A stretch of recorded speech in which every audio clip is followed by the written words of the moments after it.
మామ ఇద్దరు పిల్లల తల్లి తన పిల్లల్ని తన భర్తని వదిలేసి వెళ్ళిపోయిందంటే నమ్ముతారా మావ?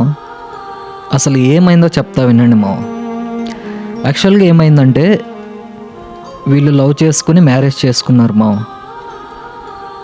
అంటే ఇంట్లో పెద్దలు ఎవరు ఒప్పుకోలేదు, అయినా వీళ్ళు ఎవరు ఒప్పుకోకపోయినా కూడా మ్యారేజ్ చేసుకున్నారు. మ్యారేజ్ చేసుకొని కూడా ఒక 5 years ఏమవుతుంది.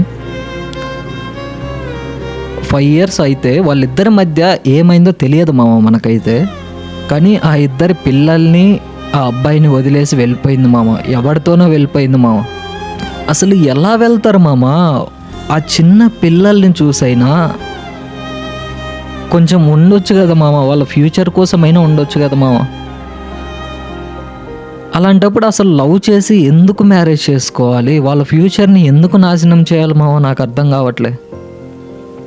కొత్తదనం, డబ్బా, ఈ రెండు కావాలా? ఈ రెండు కావాలంటే వ్యభిచారం చేయొచ్చు కదా మామ. రెండు వస్తాయి, కొత్తదనము ఉంటుంది, డబ్బు ఉంటుంది. వ్యభిచారం చేస్తే సరిపోద్ది కదా మామ. ఇలా మ్యారేజ్ చేసుకుని ఒక అబ్బాయి ఫ్యూచర్తో ఆడుకునేది ఎందుకు? ఆ చిన్న పిల్లల పరిస్థితి ఏంటి మామ? నాకు అర్థం కావట్లే. కొంచెమైనా ఆలోచించండి అమ్మ ప్లీజ్, కొంచెమైనా. ఈ వీడియో ఎవరి దగ్గరికి చేరాలో వాళ్ళ దగ్గరికి చేరాలి. వాళ్ళకి నా మాటలు అర్థం కావాలి. అట్లీస్ట్ ఇప్పటికైనా ఆ అమ్మాయి అర్థం చేసుకుని ఆ అబ్బాయి దగ్గరికి వెళ్ళాలని కోరుకుంటున్నా. ఆ చిన్న పిల్లల్ని చూస్తే చాలా పాపం అనిపిస్తుంది మామ. నిజంగా చాలా పాపం అనిపిస్తుంది మామ.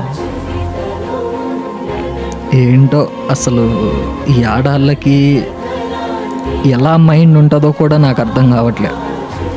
విరక్తి కలుగుతుంది మామ. నిజంగా చూస్తుంటే ఈ ఆడాలని చూస్తుంటే విరక్తి కలుగుతుంది.